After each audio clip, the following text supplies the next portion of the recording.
로마서 9장 1절부터 5절까지입니다. 로마서 9장 1절부터 5절까지. 로마서 9장 1절부터 5절까지.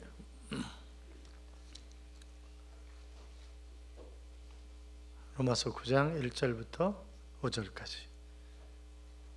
신약성경 251쪽입니다. 찾으셨죠? 네, 교도하겠습니다.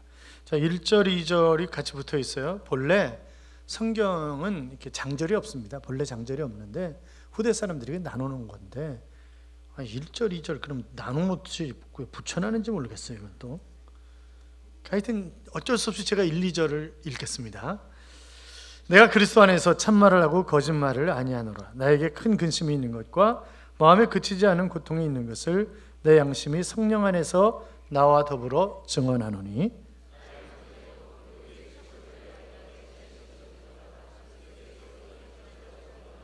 그들은 이스라엘 사람이라 그들에게는 양자됨과 영광과 언약들과 율법을 세우신 것과 예배와 약속들이 있고 육신으로 하면 그리스도가 그들에게서 나셨으니 그는 만물 위에 계셔서 세세의 찬양을 받으실 하나님이시니라. 아멘. 여러분 기우라고 하는 고사성어를 아시죠? 기나라에 하늘이 무너지면 어떻게 하나 하면서 주야로 걱정하는 그런 사람이 있었습니다. 걱정도 팔자야라고 하는 말처럼 쓸데없이 그 공연한 걱정을 하는 사람을 두고 핀잔하는 그런 말이 바로 기우라고 하는 그런 말입니다.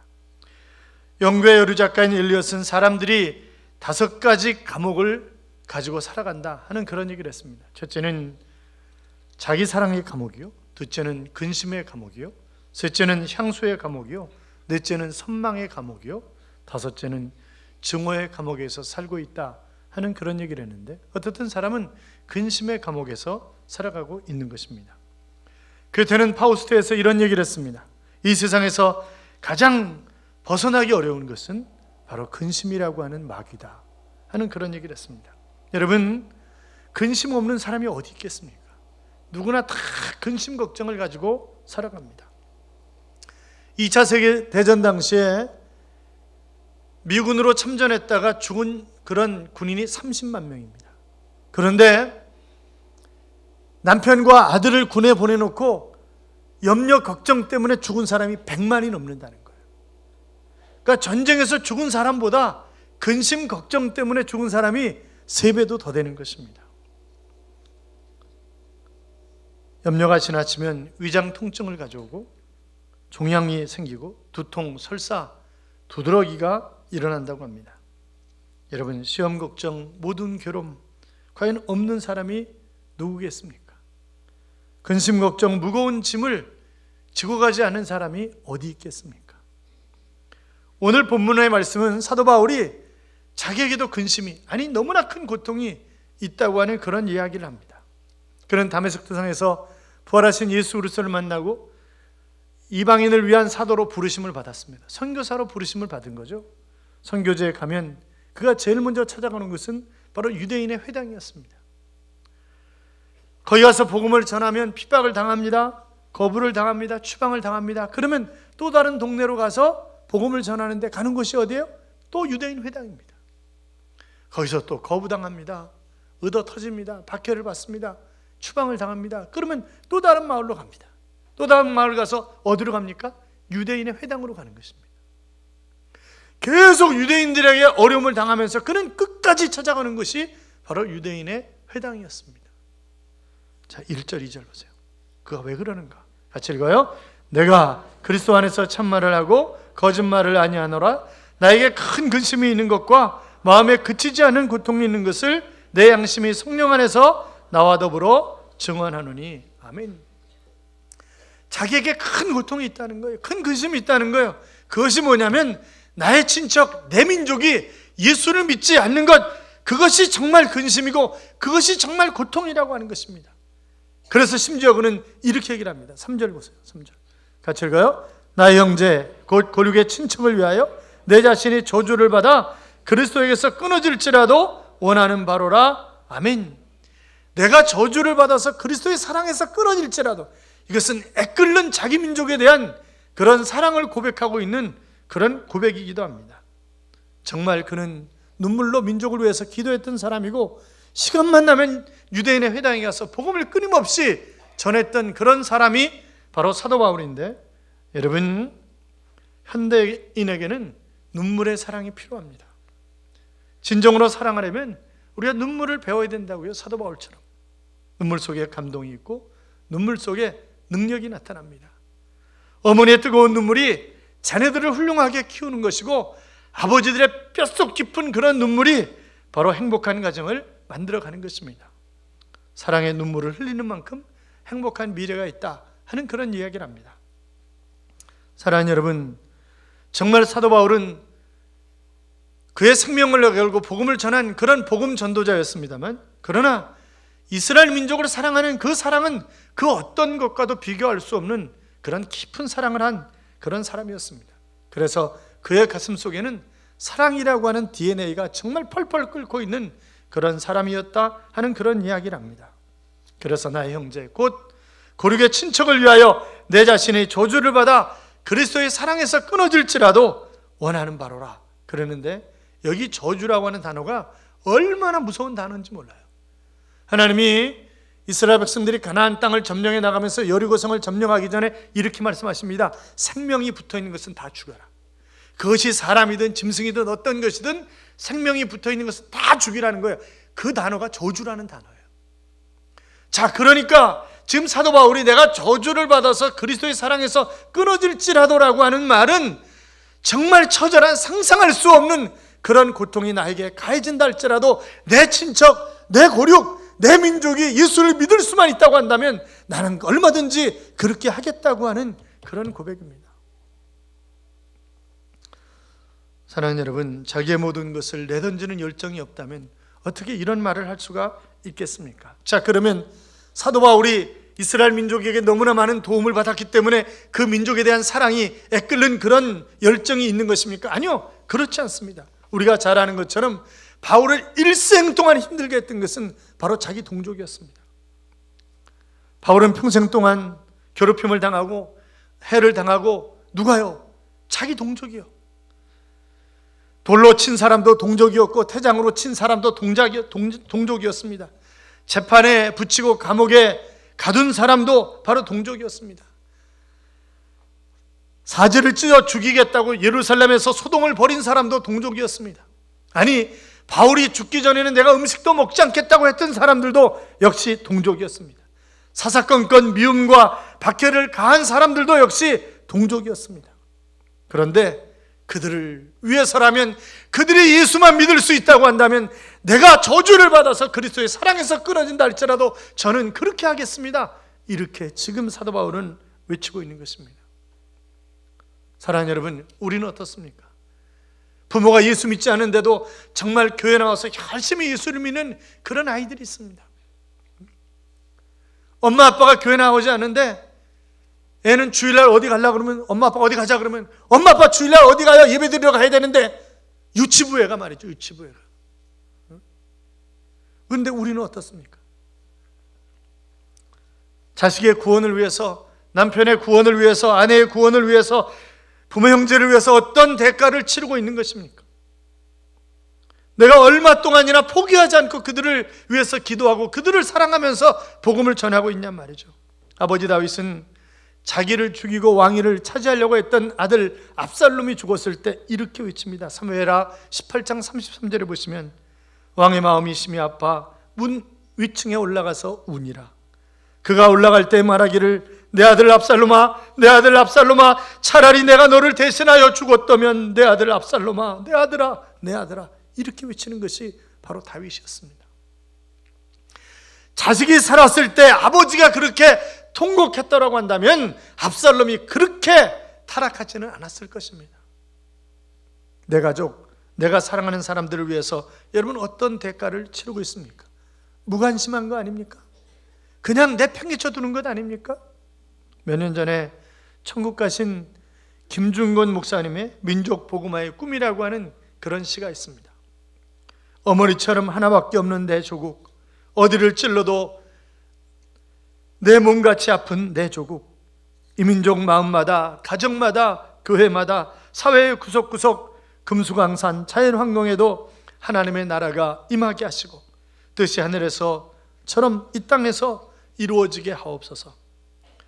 이 땅에 태어나는 어린이마다 어머니의 신앙의 탯줄, 기도의 젖줄, 말씀의 핏줄에서 자라게 하시고, 집집마다 이 집의 주인은 예수님이라고 고백하게 하시고, 기업주들은 이 회사의 사장은 예수님이고 나는 관리인이라고 고백하는 민족, 도매마을 우물가의 여인들의 입에서도, 공장의 직공들, 바다의 선원들의 입에서도 찬송이 터져나오게 하시고, 각급 학교 교실에서 성경이 필수 과목처럼 배워지고, 국회나 가기가 모일 때에도 주의 뜻이 먼저 물어지게 하시고, 국제시장에서 한국제 물건은 한국의 신앙과 양심이 을의 보증수표처럼 믿어지는 민족, 여호와로 자기 하나님을 삼고 예수 그리스도를 주로 삼으며 신구약 성경을 신앙과 행위의 표준으로 삼는 민족, 예수의식과 민족의식이 하나 된 지상 최초의 민족, 그리하여 수십만의 젊은이들이 예수의 꿈을 꾸고 인류 구원의 환상을 보며 한 손에는 복음을, 다른 한 손에는 사랑을 들고 지구촌 구석구석 누비는 거룩한 민족이 되게 하옵소서. 이것이 바로 김중건 목사님의 시였습니다. 사랑하는 여러분, 무엇이 그로 하여금 민족 복음화에 대한 그런 꿈을 꾸게 하였을까요? 그것은 성령 하나님께서 하나님의 심정을 주셨기 때문에 가능한 그런 일이었습니다. 바울이 하나님 앞에 엎드릴 때마다 이스라엘 백성을 구원해달라고 눈물로 호소하지 않습니까? 그는 안타까운 마음을 억누르지 못해서 밤낮 민족을 품에 안고 기도하는 것입니다. 10장 1절에도 보면, 그래서 형제들아, 내 마음에 원하는 바와 하나님께 구하는 바는 이스라엘을 위함이니 곧 저희로 구원을 얻게 하려 함이라 그랬습니다. 그가 이방인을 위한 사도로 부름을 받았지만, 그러나 제일 먼저 찾아간 것은 유대인의 회당이었고, 제일 먼저 찾아간 것은 유대인들이었습니다. 애끓는 민족을 향한 사랑, 그것이 이방인의 사도로 부르심을 받았음에도 불구하고 그의 심령 깊은 곳에서는 끓고 있었던 것입니다. 사랑하는 성도 여러분, 민족을 얼마나 사랑하십니까? 정말 민족을 사랑한다고 한다면 바울의 마음이, 우리의 마음이 되어야 할 것입니다. 그래서 열정을 가지고 정말 복음을 전해야 된다고. 여러분, 모세를 보십시오. 모세는 400년 넘게 애굽의 노예 생활을 하던 자기 민족을 향한 간절한 소원이 있었습니다. 이제 하나님께 범죄함으로 말미암아 심판받게 될 타락한 자기 백성들을 위한 간절한 소원이 있었다고요. 그래서 출애굽기 32장 31절 이하를 보시면, 모세가 여호와께로 다시 나아가 여짜오되 슬프도 소이다. 이 백성이 자기들을 위하여 금신을 만들어 쌓으니 큰 죄를 범하였나이다. 그러나 이제 그들의 죄를 사하여 주시옵소서. 그렇지 아니하시면 원하건대 주께서 기록하신 책에서 내 이름을 지워주옵소서. 이것이 바로 모세의 기도였습니다. 예레미야는 어떻습니까? 예레미야 9장 1절에 보시면, 어찌하면 내 머리는 물이 되고 내 눈은 눈물의 근원이 들고 죽임을 당한 딸내 백성을 위하여 주야로 울리로다 했습니다. 나라가 망해서 바벨론으로 이제 끌려가는 그 모습을 바라보면서 그는 눈물로 민족을 위해서 기도하고 있는 것입니다. 예수님도 예루살렘을 위해서 예루살렘아, 예루살렘아 라고 하면서 통곡하셨던 것을 우리는 복음서에서 발견하게 됩니다. 인류 구원을 위해서 오셨지만, 그러나 혈통적으로는 예수님도 유대 민족의 후손 아니겠습니까? 하나님을 사랑했던 사람들은 하나님을 사랑하는 마음으로 자기 민족을 사랑했습니다. 자기 나라를 사랑했습니다. 사랑하는 여러분, 얼마나 나라와 민족을 사랑하고 계십니까? 정말 나라와 민족에 대한 사랑이 충만하다고 한다면 이 민족이 오늘처럼 이렇게 타락하고 힘들고 괴로운 그런 삶을 살아가는 민족이 되지는 않았을 것입니다. 세계적인 베스트셀러인 사랑의 묘학이라고 하는 책을 쓴 의사 에메트 박스는 사랑의 효력을 이렇게 이야기를 합니다. 충분한 사랑이 정복할 수 없는 어려움이란 없습니다. 충분한 사랑이 치료할 수 없는 병도 없고, 충분한 사랑이 열 수 없는 문도 없고, 충분한 사랑이 건널 수 없는 해역도 없고, 충분한 사랑이 무너뜨릴 수 없는 벽도 없고, 충분한 사랑이 뉘우치게 할 수 없는 죄도 없습니다. 근심의 뿌리가 얼마나 깊은지는 문제가 되지 않습니다. 앞날이 얼마나 절망적으로 보이는지도, 매듭이 얼마나 단단한지도, 저지른 실수가 얼마나 거대한지도 문제가 되지 않습니다. 충분한 사랑은 이것을 모두 녹아버립니다. 예수 십자가 사랑으로 충만할 수 있다면 당신은 세상에서 가장 강건한 사람입니다 라고 하는 그런 글을 썼습니다. 사랑하는 여러분, 우리가 십자가의 사랑을 품고 성령의 지배를 받고 살아간다고 한다면 우리는 예수님 안에서 가장 위대한 사랑을 하는 사람이요 가장 강건한 그런 사람이라고 이야기할 수 있을 것입니다. 19세기 문학 발전에 강력한 영향을 끼쳤던 하이네라고 하는 사람은 이런 이야기를 했습니다. 인생이 아름다운 것은 하늘에는 별이 있고 바다에는 진주가 있고 땅에는 꽃이 있고 무엇보다 우리의 가슴 속에는 사랑이 있기 때문이다 하는 그런 이야기를 했습니다. 초대 한국교회는 하나님의 사랑과 나라 사랑을 분리하지 않았다고요. 우리의 믿음의 선조들은 애국과 신앙을 하나로 생각한 것입니다. 나라를 위한 희생을 순교로 여기면서 그들은 신앙생활을 한 것입니다. 여러분, 정말 어려운 그런 상황 속에서 우리나라는 멋지게 일어선 그런 나라 아닙니까? 일본의 침략으로 나라를 잃었고 해방 후에도 타이로 남북이 분열이 되었고 공산주의가 되어버린 북이 6.25를 일으켰습니다. 우리나라는 완전히 폐허가 됐죠. 당시 유엔에 등록한 120개국 중에서 119위가 대한민국이었습니다. 세계에서 가장 가난한 나라, 그것이 대한민국이었다고요.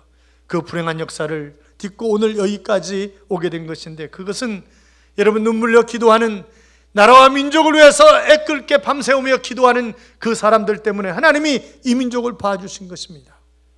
산업화와 민주화를 이룬 유일한 나라, 그것이 바로 이 대한민국입니다. 세계를 나가보십시오. 우리나라 사람들만큼 돈을 펑펑 쓰고 다니는 사람들이 과연 얼마나 되는가 말입니다. 우리나라 사람만큼 잘 사는 사람들이, 잘 입고 다니는 사람들이, 잘 먹는 사람들이 과연 세계에 얼마나 되겠는가 말입니다. 그렇잖아요. 그럼에도 불구하고 우리는 아직 어려움 속에 있습니다. 북한의 핵무장으로 인한 남북한의 극한 갈등과 대립을 겪고 있고, 미국, 중국, 일본, 러시아 이 네 나라 틈새에서 눈치를 보면서 어쩔 줄 몰라 하는 것이 이 대한민국 아닙니까? 애국가처럼 하나님이 보호해 주셔야 합니다. 하나님이 복을 주시고 이 나라를 지켜주셔야 합니다. 그러기 위해서는 우리가 나라와 민족을 위해서 옛날 우리의 믿음의 선배들처럼 정말 눈물을 흘려 이 민족을 위해서 기도해야 된다고요. 디모데전서 2장 2절에 보시면 임금들과 높은 지위에 있는 모든 사람을 위하여 하라. 이는 우리가 모든 경건과 단정함으로 고요하고 평안한 생활을 하려 함이라. 여러분, 나라와 민족을 위해서 기도할 때 정말 평안하고 고요한 그런 삶을 살아갈 수 있다고 성경은 그렇게 말씀하고 있는 것입니다. 뿐만이 아니라 우리는 삶의 모본이 되기 위해서 애를 써야 합니다. 삶의 모본이 되는 것은 마치 씨앗을 심는 것과 마찬가지입니다. 심어야 아름다운 것을 거둘 수 있지 않겠습니까? 사랑하는 여러분, 무엇보다 민족 복음화를 위해서 우리가 생명 걸고 복음을 전해야 할 것입니다. 백범 김구 선생은 나의 소원이라고 하는 글에서 내 소원이 무엇이냐라고 하나님이 물으신다면 나는 서슴지 않고 내 소원은 대한 독립이요 라고 대답할 것이다. 그 다음 소원이 무엇이냐고 다시 물으신다면 우리나라의 독립이요 할 것이요, 또다시 그 다음 소원이 무엇이냐라고 하는 세 번째 질문을 하신다 할지라도 나는 더욱 소리를 높여 나의 소원은 우리나라 대한의 완전한 자주독립이요 라고 대답할 것이다. 동포 여러분, 나 김구의 소원은 이것 하나밖에 없소. 내 과거 70평생을 이 소원을 위하여 살아왔고 현재에도 이 소원 때문에 살고 있고 미래에도 나는 이 소원을 달라고 할 것입니다 라고 하는 그런 이야기를 했습니다. 어떤 사람은 말하기를 죽어가는 사람에 대해서 무감각하다고 한다면 내가 정말 그리스도인인가라고 하는 것을 다시 한번 생각해 봐야 한다 하는 그런 얘기를 했습니다. 지금 내 가족이 예수 믿지 않은 내 이웃이, 내 친척이 죽어가고 있는데도 전혀 무감각하다고 한다면 내가 정말 예수쟁이인지 다시 한번 자신을 되돌아봐야 된다고요. 사랑하는 여러분, 여러분은 얼마나 여러분의 가족 때문에 눈물을 흘리며 기도하고 있습니까? 차라리 내가 저주를 받는 한이 있을지라도, 차라리 나를 생명책에서 지어버린다 할지라도 내 가족, 내 민족이 구원받을 수 있다면 이라고 외쳤던 그런 모세의 외침, 그런 사도 바울의 외침이 우리의 외침이 되어야 되지 않겠습니까? 여러분, 사도 바울의 근심과 고통은 의식주의 문제가 아니었습니다. 가난이나 질병에 관한 것도 아니었고 사망에 이르게 하는 세상에 속한 근심이 아니었습니다. 그의 근심과 고통이야말로 하나님이 원하시는 그런 근심이었고 하나님이 바라시는 그런 근심이었습니다. 예수 그리스도를 배척하고 믿지 않는 그런 동족에 대한 그런 안타까움, 그것이 바로 그의 근심이었고 그의 고통이었다고요. 히말라야 수보차라고 하는 책이 있습니다. 30여 년째 네팔, 방글라데시, 스리랑카, 에티오피아에서 의료 선교 사역을 하시는 강원희 장로님 이야기입니다. 연대 의대를 졸업하신 의사신데 간성에서 이 무유촌 의료 사역을 하시다가 속초에서 병원을 개업했는데 병원이 그렇게 잘 됐다는 거예요. 그런데 성령이 강권적인 역사로 그를 끌어내십니다. 선교사로 말이죠. 그는 이렇게 이야기합니다. 하나님이 보실 때 사람은 얼마나 연약하고 무지하고 불쌍한가. 게다가 병이 들어 신음하는 사람을 보시는 하나님의 마음은 어떠하실까. 그 생각을 하면 속에서 울컥하고 무엇인가 올라온다. 그러면서 그가 해외 선교를 꿈꿀 때 교회도 가족도 주변 지인들도 다 반대를 합니다. 그가 이렇게 얘기를 하죠. 내 삶의 부분의 가장 중심을 한 토막 끊어내서 하나님 앞에 드리고 싶다라고 말입니다. 사랑하는 여러분, 우리는 어떤 대가를 치르면서 신앙생활을 하는 것입니까? 겨우 나 혼자 신앙생활을 하느라고 그저 버팅기고 힘들게 그렇게 생각하면서 신앙생활 하고 계시는 것은 아닙니까? 사랑하는 여러분, 오직 예수 그리스도를 믿음으로만 구원받을 수 있다고 확신한다고 한다면, 내가 오직 예수를 믿어야 천국에 갈 수 있다고 내가 확신한다고 한다면, 여러분 그것을 믿으십니까? 성령이 나와 동행하고 계심을 믿으십니까? 예수 믿지 않으면 지옥 간다는 사실을 믿으십니까? 믿는 분들은 크게 한번 아멘. 아멘. 자, 그렇다고 한다면 내 자식이, 내 가족이, 내가 알고 있는 그런 사람들이 지옥 가는데도 내가 가만히 있다고 한다면 내가 인간이냐 말이죠. 그렇잖아요. 내가 인간입니까? 사랑하는 여러분, 불신 가족이나 불신 친척이나 불신 이웃이나 불신 동족에 대해서 우리가 해야 할 일이 무엇입니까? 사도 바울처럼 불타는 그런 복음의 열정을 가지고 저주를 받아서 그리스도의 사랑에서 설사 끊어진다 할지라도 내가 그들에게 복음을, 그런 열정이 우리 안에 충만하시기를 주님의 이름으로 축원합니다. 같이 한번 따라합시다. 기필코 6월까지 한 사람 이상 전도하자. 한번 해보자. 할 수 있다. 그렇게 믿으십니까? 여러분, 그것이 한국교회를 살릴 수 있습니다. 그것이 하나님이 가장 기뻐하시는 일입니다. 그것이 주님의 유언이었습니다. 우리 최선을 다해서 정말 복음에 대한 열정을 가지고 아름답게 쓰임받아 하나님 앞에 이익을 남기는 자로 설 수 있는 그런 하나님의 자녀들이 되시기를 주님의 이름으로 축원합니다. 기도하겠습니다. 우리가 잡심해서 내 곁에 있는 우리의 가족들, 우리의 이웃들, 우리의 민족,